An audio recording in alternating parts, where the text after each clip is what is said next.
Khusus pada malam hari ini pemangku manakib Ki Haji Profesor Rahmat Hidayat beserta keluarga. Kita doakan beliau senantiasa disehatkan yang sempurna lahir dan batin, ditambah-tambah rezekinya, ditambah-tambah ilmunya yang manfaat, dijauhkan dari malapetaka mara bahaya, hajat yang baik dikabul oleh Allah, urusan-urusan akademik dan non-akademiknya dimudahkan oleh Allah Subhanahu wa taala, diistiqomahkan dalam iman, Islam, ihsan, dan untuk kita semua Al-Fatihah. A'udzubillahi minasyaitonirrajim. Bismillahirrahmanirrahim. Alhamdulillahirabbil alamin. Arrahmanirrahim. Maliki yaumiddin. Iyyaka na'budu wa iyyaka nasta'in. Ihdinas siratal mustaqim. Siratal ladzina an'amta 'alaihim ghairil maghdubi 'alaihim waladdallin. Amin.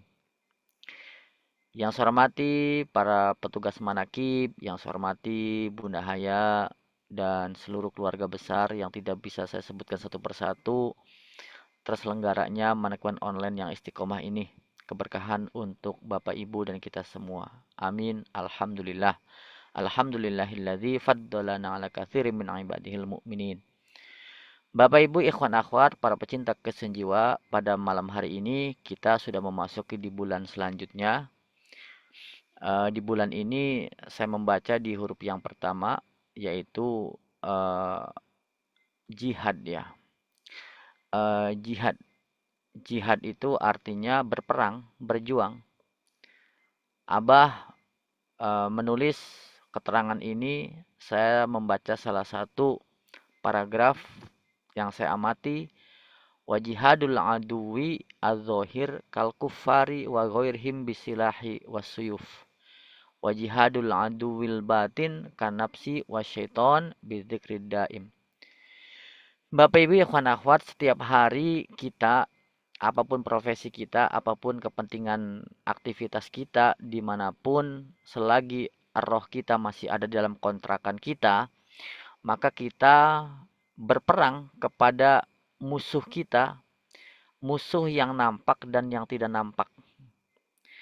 Yang nampak, ya kalau nampak orang-orang kafir, ya kita perang dengan senjata, dengan panah, dengan pedang gitu ya. Tapi kita juga berperang kepada hal yang sifatnya batin, yang tidak kelihatan musuh kita, yaitu hawa nafsu dan syaiton. Nah, peperangan ini terus akan berjalan sampai kapanpun sehingga kita selesai di dunia ini, siapapun itu. Ketika berperang melawan musuh yang kelihatan, kita dengan berbagai macam cara. Kalaupun secara fisik hari ini musuh kita adalah orang-orang yang secara fisik melukai atau secara serangan-serangan penyakit masyarakat yang berkembang, kita bisa dengan ilmu. Kita bisa dengan cara bagaimana memainkan teknologi, strategi dakwah dan sebagainya. Kelihatan nampak. Maka ketika musuh nampak dalam bentuk apapun strateginya menyerang kita hari ini, maka kita pun akan kelihatan. Maka kita atur strategi yang nampak pula. Seperti pada zaman dulu adalah bagaimana kita melawan musuh yang nampak. Maka dengan senjata. Dan tentu sudah diatasi, walaupun terus terseok-seok berbagai macam serangan-serangan orang-orang yang tidak suka dengan Islam hari ini, orang-orang yang tidak suka dengan ajaran Toriko hari ini, dengan segala macam strateginya, bentuk senjatanya berbeda, tapi itu menjadi nampak, kelihatan masih. Tetapi di sini ada fokus kita, yaitu bagaimana kita memerangi musuh yang tidak nampak. Ini yang luar biasa. Maka Abah Anom di dalam kitab Miftahus Sudur, bahkan saya pernah membaca di dalam kuliah subuh beliau, catatannya adalah bahwa fokus kita Thariqah Qadiriyah Naqsyabandiyah Mansurlaya ini adalah bagaimana kita memerangi dengan sungguh-sungguh musuh yang ada di batin kita, yang tidak kelihatan. Kalau itu selesai, maka selesai semuanya. Nah, musuh ini ada dua. Yang pertama adalah tadi disebutkan dalam Fadlul Syuhur adalah hawa nafsu. Yang kedua setan. Hawa nafsu ini letaknya itu ada di dalam diri kita semua. Sementara setan makhluk Allah yang berada di eksternal kita. Jin. Nah, hawa nafsu ini, jadi setan itu bangsa jin ya. Jadi hawa nafsu ini sifatnya adalah dorongan internal. Ego, syahwat, ambisi. Ini luar biasa. Orang kaya, dia ego dengan kekayaannya. Orang pintar, ego dengan kepintarannya, dengan gelarnya. Dan sebagainya yang dia miliki. Tanpa disadari itu ada dorongan internal, hawa nafsu. Yang letaknya di dalam diri kita, sifatnya adalah dorongan internal. Syahwat, ambisi.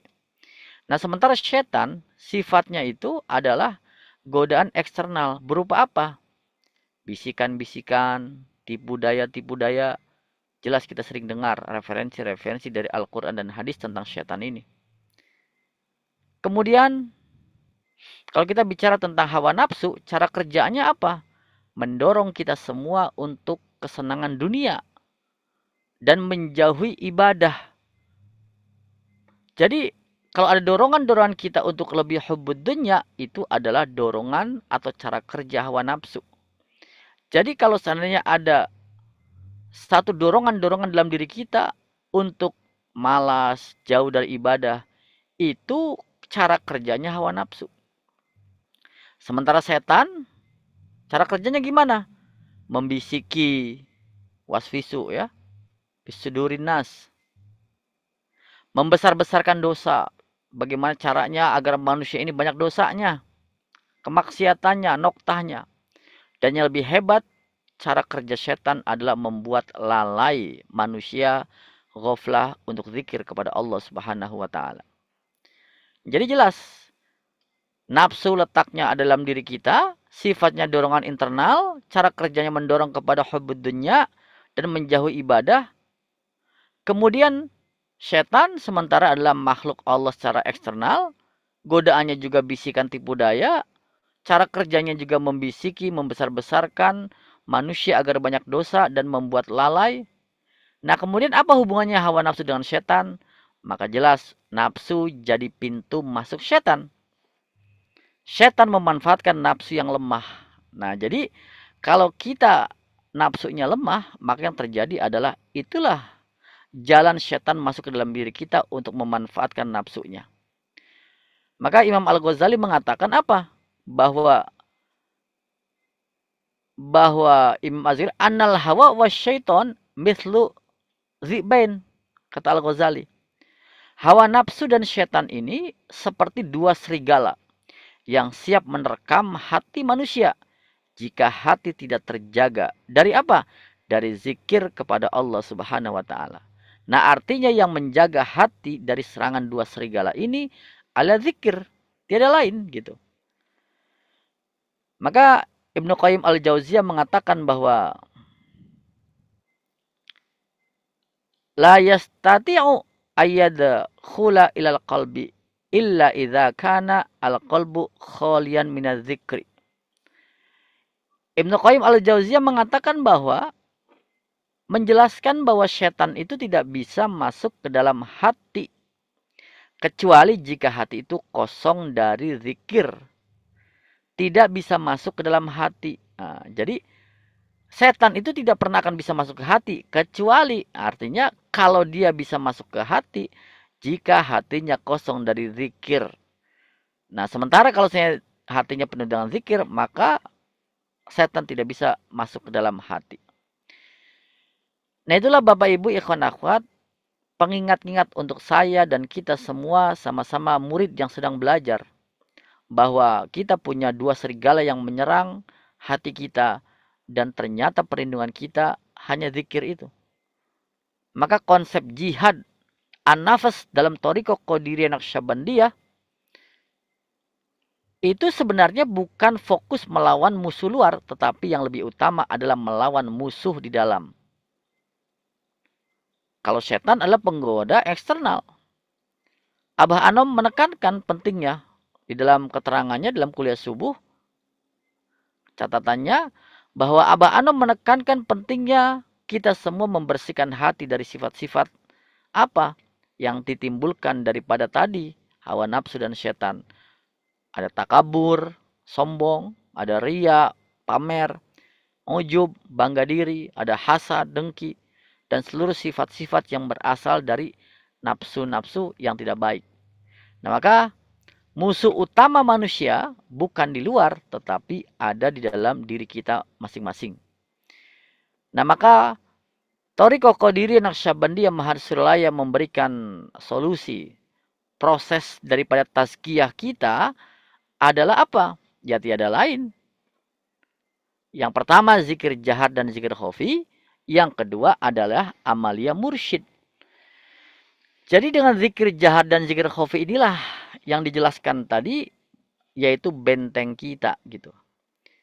Maka dalam Al-Quran jelas perintah untuk zikir khafi jelas. Perintah untuk zikir jahar juga jelas.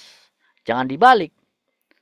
Ada orang yang WA saya zikir jahar gitu. Dia memberikan satu dalil Al-Quran. Bismillahirrahmanirrahim. Wadhkur rabbaka fi nafsika tadarruan wa khifatan wa dunal jahri minal qawli bil huduwi wal asal wala takum minal ghafilin. Di bawahnya ditulis, Ustadz, mohon maaf, bukankah zikir itu tidak boleh dikeraskan?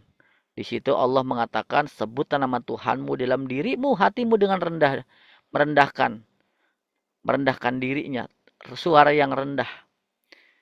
Nah, ini sebenarnya kalau dia ngerti bahwa dalil ini adalah untuk dalil zikir khafi. Wadhkur rabbaka fi nafsika tadarruan wa khifatan wa dunal jahri. Sebutlah nama Allah di dalam dirimu, hatimu, dengan merendahkan diri dan dengan rasa takut tanpa mengeraskan suara. Ini adalah dalil zikir khafi. Tanpa mengeraskan suara pada waktu pagi dan petang, dan janganlah kamu termasuk orang-orang yang lalai. Ini adalah dalil zikir khafi. Mana zikir jaharnya? Kita lihat di dalam surat An-Nur 36. Bismillahirrahmanirrahim. Fi buyutin adinallahu an turfa'a wa yudhkara fiha ismuh.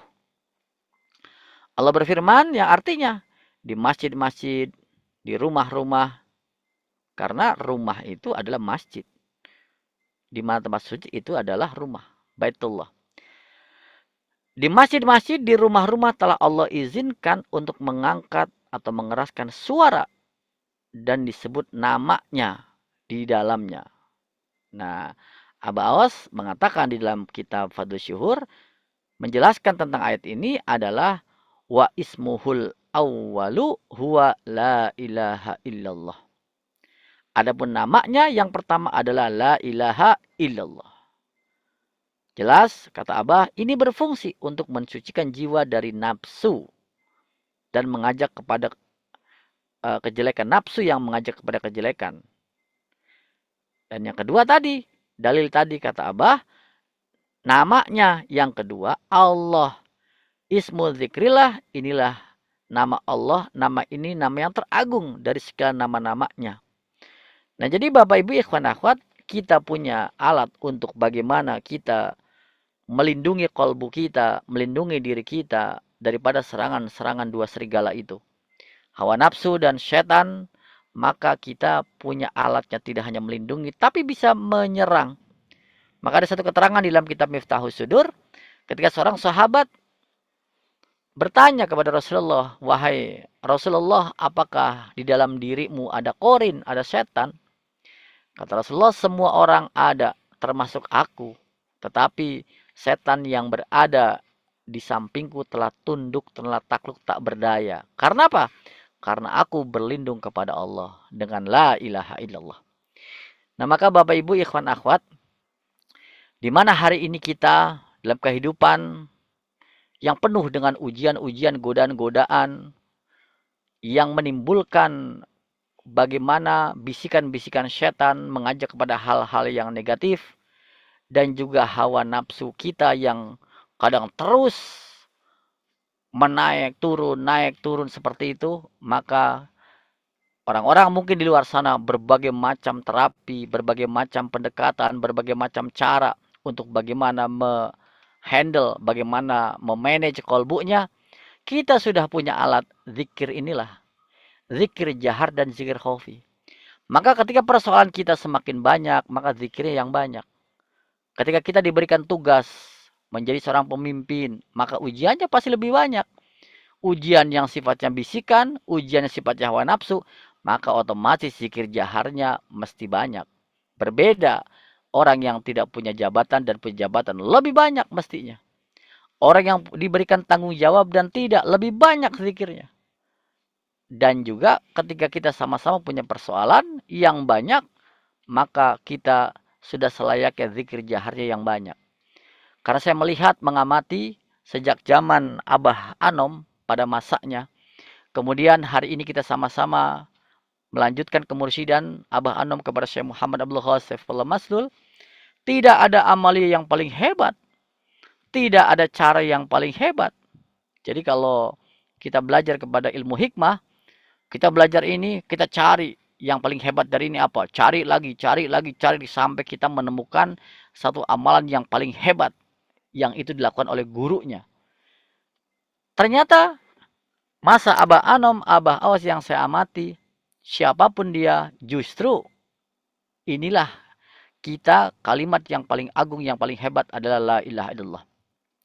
Dan semua diberikan sama gitu.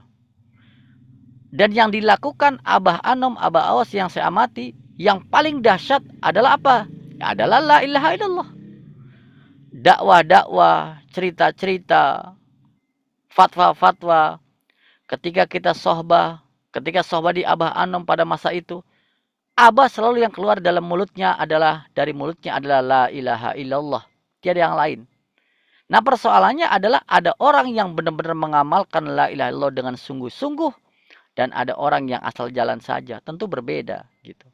Saya sendiri merasakan ketika la ilaha illallahnya kurang, merasa ada sesuatu yang berbeda. Ketika saya kencangin lagi, perbanyak lagi, nikmat sekali. Gelombang otak saya tenang, diri saya tenang, tidak gelisah. Seolah-olah punya sebuah piaraan ya di dalam diri kita, keliaran di dalam diri gitu. Yang akan ganas dan liar ketika kita tidak dijinakkan. Tidak bisa dibunuh, tapi dijinakkan dengan la ilaha illallah. Kemauan kita, ambisi kita, keinginan kita. Masya Allah. Ini yang mengakibatkan kita sengsara. Kalau kita bicara kehidupan, kebutuhan. Yang namanya kebutuhan, kalau makan, kata Abah, sesuap-sesuap. Kalau minum, seteguk-seteguk. Gitu. Kalau jalan, selangkah-selangkah. Gitu. Tetapi bagaimana hawa nafsu ini menjadikan orang serakah, pengen dapat ini, pengen ini, dan terusnya, dan tidak pernah akan habis. Maka stop dengan cara apa? La ilaha illallah. Nah maka itulah yang saya amati, dan kita semua bareng-bareng lihat bahwa ternyata kalimat yang paling hebat diamalkan guru kita adalah la ilaha illallah. Sehingga kalau kita semua menyadari hal itu, kita tidak butuh amalan lain. Tidak perlu zikir lain. Tidak perlu ilmu wirid-wirid lain. Kadang kita tertarik dengan bacaan-bacaan. Tertarik dengan orang-orang. Bahkan video-video yang tersebar. Short video dan sebagainya. Yang dimainkan oleh para motivator-motivator da'i gitu. Kita akhirnya terbawa dengan membaca ini. Nanti kamu dapat ini, dapat ini, dapat ini. Padahal itu semua mungkin yang mengatakan belum dilakukan. Tapi bagi Abah, Abah sudah melakukannya. Nah saatnya kita mengikuti. Hanya dua kalimatnya adalah zikir jahar dan zikir khafi. Jadi mengingatkan untuk diri saya dan kita semua, hakikatnya dari pengersa Abah, untuk kita semua, bahwa kita sudah semestinya terus istiqomah tingkatkan zikir jahar kita, zikir khafi kita. Ketika kita punya persoalan, ketika kita punya permasalahan, punya tanggung jawab, lebih banyak lagi zikir kita, la ilaha illallah. Karena kita hanya punya la ilaha illallah. Senjata kita hanya punya la ilaha illallah. Kita tidak punya apa-apa, tidak bisa apa-apa, hanya punya la ilaha illallah. Itulah warisan yang luar biasa. Nah maka tugas kita sebagai orang tua, mesti mewariskan kepada anak kita, istri kita, keluarga kita. Yang paling hebat adalah kalimat la ilaha illallah. Karena la ilaha illallah ini adalah warisan. Yang diwariskan oleh para pewaris. Warasatul anbiya. Hakikatnya ijazah la ilaha illallah ini dari kanjeng Nabi Muhammad SAW. Hakikatnya dari Allah Subhanahu wa Ta'ala. Dan saya melihat gitu ya. mengamati dari segala macam orang, apapun keyakinannya, ormasnya, ketika orang bicara la ilaha illallah, tidak ada yang bertentangan. Walaupun mereka tidak suka dengan caranya, mungkin dengan metodenya, tetapi hakikatnya adalah semua orang ingin berla ilaha illallah. Semua orang akidahnya adalah la ilaha illallah gitu. Nah, maka Bapak Ibu, ikhwan akhwat, kita bersyukur kepada Allah bahwa la ilaha illallah kita dibimbing oleh Syekh Mursyid. Karena ada orang-orang di sana, di luar sana, la ilaha illallah dibimbing oleh buku, oleh bacaan, oleh akalnya yang kadang meleset. Tetapi la ilaha illallah kita tentu berbeda. Kita patut bangga. La ilaha illallah kita punya ijazah. La ilaha illallah kita punya yang namanya guru. Maka di dalam talk show-nya, di dalam sharing session-nya profesor kita, Profesor Subandi di UGM mengatakan bahwa urusan intelektual kita bisa belajar, kita bisa baca, kita bisa kuliah. Tapi urusan mengurus hati, saya profesor, kata beliau. Tetapi saya butuh seorang syekh, seorang mursyid yang bisa memperbaiki kolbu saya, menggenggam kolbu saya. Karena sumber akhlak adalah kolbu. Sumber kebaikan adalah kolbu. Itu tugas seseorang yang diberikan amanah menggenggam kolbu saya. Walaupun saya profesor, tetapi kolbu ya tidak sembarang, harus ada yang mengurus. Maka saya bermursyid. Soalnya begitu. Di dalam talk show, sharing sessionnya profesor kita, beliau pun secara intelektual sudah hebat, penelitiannya dan lain sebagainya. Tetapi urusan kolbu, beliau menyerahkan dirinya untuk dibimbing oleh Syekh Mursyid. Apalagi kita. Maka kita senantiasa berdoa kepada Allah, Bapak Ibu, ikhwan akhwat, senantiasa kita istiqomahkan, dikuatkan daripada gangguan-gangguan netizen, gangguan-gangguan pengetahuan kita, bacaan-bacaan kita yang melemahkan zikir kita, melemahkan keyakinan kita kepada Syekh Mursyid. Senantiasa kita dengan karma barokahnya dijaga oleh beliau untuk hati kita semua dalam rangka kita terus untuk mengamankan, melestarikan Thorikoh Qadiriyah Syabani Masraya. Hakikatnya adalah zikir jahar la ilaha illallah dan zikir ismu zikrillah yang ditanamkan dalam kolbu, nama Allah, zikir khafi yang kita sama-sama sudah miliki. Alhamdulillah. Saya berdoa kepada Allah senantiasa untuk kita semua, Bapak Ibu semua, dengan karomah barokah manakib ini pada malam hari ini, dan khusus untuk Profesor Kiai Haji Rahmat Hidayat sebagai pemangku manakib beserta ibu dan keluarga. Diberikan keberkahan segalanya semuanya selamanya untuk beliau dan kita semua. Karomah barokah baos. Al-Fatihah. A'udzubillahi minasyaitonirrajim. Bismillahirrahmanirrahim. Alhamdulillah rabbil alamin arrahmanirrahim maliki yaumiddin. Iyyaka na'budu wa iyyaka nasta'in. Ihdinas siratal mustaqim. Siratal ladzina an'amta 'alaihim ghairil maghdubi 'alaihim waladdallin. Amin. Terima kasih. Wassalamualaikum warahmatullahi wabarakatuh.